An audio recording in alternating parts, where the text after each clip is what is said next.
the parable of the sower, a modern-day version.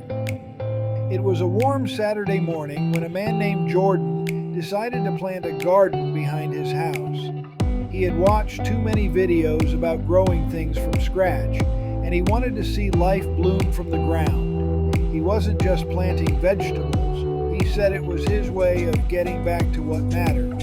He filled his pockets with seeds and stepped into the field behind his home.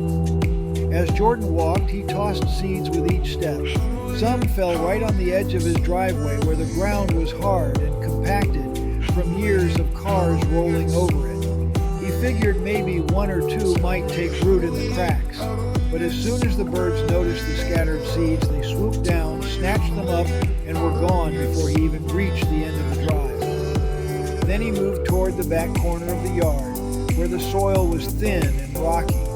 It looked decent on the surface, but Jordan knew there wasn't much depth there, just a few inches before he'd hit solid stone. Still, he tossed some seed there too. A few days later, he was thrilled. Green sprouts popped up quickly, faster than anything else he'd planted. They looked strong and full of promise, but by the end of the week, the sun baked that shallow soil, and the plants shriveled up. They hadn't rooted deeply enough to survive.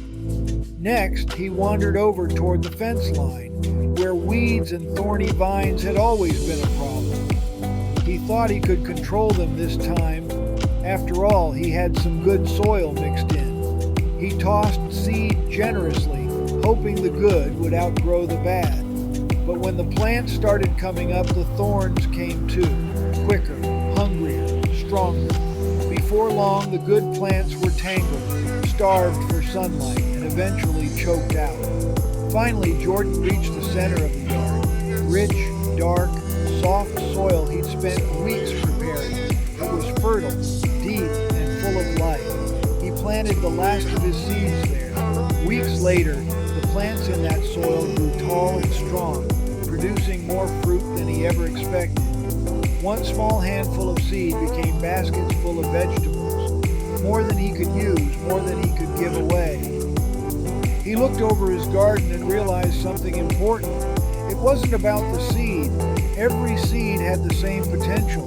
It was about the soil, the condition of the ground where it landed. And then he thought about people, the seeds in the hearts. Later that week, Jordan was sitting at a coffee shop with a few friends from church. They were talking about how hard it seemed to get people interested in faith anymore. Everyone was busy, distracted, or skeptical. Jordan shared what he'd learned from his garden. He said, I think God's word is like those seeds I planted. It's powerful and full of life, but how it grows depends on where it lands." His friends leaned in as he explained. "The hard path. Some people," he said, "are like the ground near my driveway, hard, worn down, and packed tight.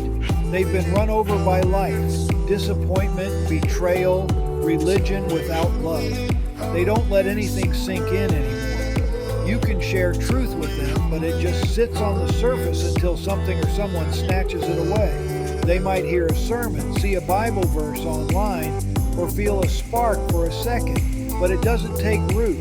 Their hearts are closed off." He paused and added, "But sometimes that soil can change.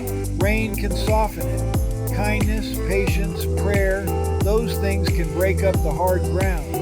We shouldn't give up on people just because they seem resistant. God can do what we can't." The shallow ground. Then there are people like the rocky soil, Jordan continued. They hear the message and they get excited. They come to church, they post Bible quotes, they say things like, "This is what I've been missing." But when real life hits, when the sun comes out hot with pressure, pain, or temptation, their roots aren't deep enough. They fade fast because their faith was built on emotion, not commitment. He stirred his coffee and said softly, "We've all been there at some point, loving the idea of following God, but not realizing how much it costs. Depth takes time, roots take struggle."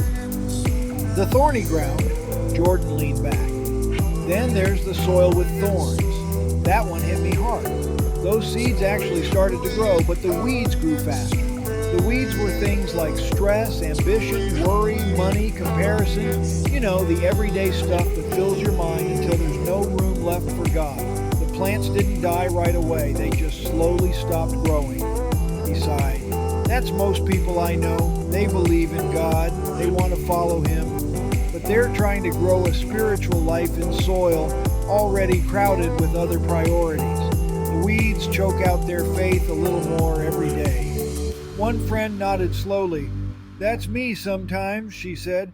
My schedule's so full that I feel like I'm suffocating. Even my good things, my job, my family, my plans, they crowd out what's eternal. Jordan smiled. You're not alone. The thorns grow fast for all of us. That's why we have to keep pulling them up, over and over again. The good soil. Finally, Jordan looked out the window toward the sunlight spilling across the street. And then there's the good soil, he said. That's the person who's ready, whose heart is open, humble, and hungry for truth. When God's word lands there, it doesn't just grow, it multiplies. You see peace where there used to be anger, purpose where there used to be confusion, love where there used to be pride, and it spreads. One changed life produces fruit in others. He took a deep breath and smiled. That's the kind of soil I want to be. The challenge. The conversation grew quiet. Everyone at the table thought about the gardens of their own hearts, what kind of soil they were tending. One finally asked, so how do we make sure we're the good soil? Jordan thought for a moment. You keep it soft. You let God plow it. You stay teachable, forgive quickly, listen deeply, and spend time with Him every day. You pull out the weeds when they start to grow, things like pride, greed, and distraction. You water it with prayer, and you surround yourself with people who help your faith grow instead of choke it out. He grinned. And you stay patient. Even good soil doesn't produce overnight. The group sat in thoughtful silence for a while. Then someone said, maybe we should plant a few seeds this week in our own lives and in someone else's. Jordan nodded. Exactly. Just keep scattering the seed. You never know where it might take root. Modern reflection. That evening, as Jordan walked back through his garden, he saw the birds again. The thorns, the rocks, the good soil, they were all still there side by side. But now he understood something deeper. The sower never stopped sowing. He didn't wait for perfect soil. He just kept throwing seeds, trusting that some would find a place to grow. And that's how God works too.